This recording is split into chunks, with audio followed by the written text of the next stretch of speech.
லட்சதீப திருவிழா.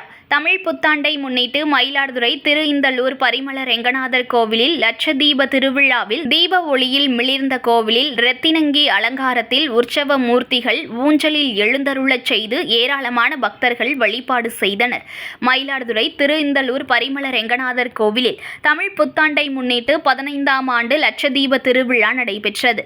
விழாவை ஒட்டி மூலவர் பெருமாள் மற்றும் தாயாருக்கு சிறப்பு அலங்காரம் செய்து தீப பிரதிஷ்டை நடைபெற்றது. இதனைத் தொடர்ந்து உற்சவ மூர்த்திகள் இரத்தின அங்கி அலங்காரத்தில் ஊஞ்சலில் எழுந்தருள செய்யப்பட்டனர். பின்னர் கோவிலின் உள் மற்றும் வெளி பிரகாரங்களில் பக்தர்கள் லட்சதீபம் ஏற்றி வழிபாடு மேற்கொண்டனர். இதனால் கோவில் முழுவதும் தீப ஒளியால் பிரகாசித்தது. இதில் ஏராளமான பக்தர்கள் கலந்து கொண்டு வழிபாடு நடத்தினர்.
மாலை